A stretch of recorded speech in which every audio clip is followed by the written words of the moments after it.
there's always and again, it's based on the evidence that you have, but there's always sort of for me anyway, there's sort of a bottom line. Like, if I have a felony case and I have the evidence to support it, I'm not going to feel comfortable amending anything down to a misdemeanor. In a lot of the sex cases, if we can get the sex offender registration, they're like bottom line, non-negotiable things. And I will be very honest about that with victims. I mean, I try to just be super straight, and I find that encourages cooperation more than anything else. If I say, I wouldn't want to be here either, and I mean that. I mean, it's a terrible process. I find that if you can build a little bit of trust, and if people understand that I care what they have to say and what they want the outcome to be, but I still have to do my job, I think that you can get cooperation better that way.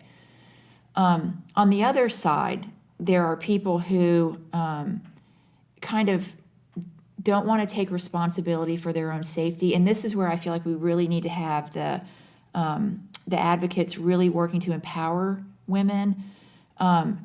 The justice system is not the answer in many, many, many cases. I mean, I could have so many examples of men who've gone to prison and gotten out and killed women. Even when they go to prison, that's not necessary. In some cases, that's not going to be the answer.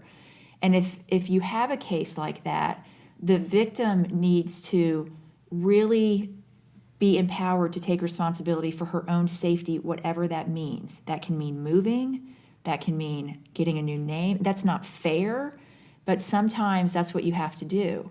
So there are lots of times when I'll have women who are really frustrated because they don't feel like the police do enough or that the criminal justice system does enough. And I don't necessarily disagree with that. I feel like we seem to minimize domestic type crimes when I actually think, if anything, they should be worse. I mean, I feel like if someone's telling you they love you and then they commit these crimes against you, in some ways that's worse to me, but that's not how the laws are written.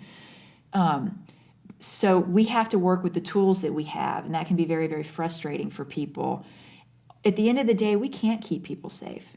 I mean, we can't, put guards out in front of their homes. I mean, so women, people, victims, survivors need to learn how to keep themselves safe, whatever that means. And I think that to have someone who can do real intense safety planning with people, I think that can often be, and does save lives, way more than prosecutions do.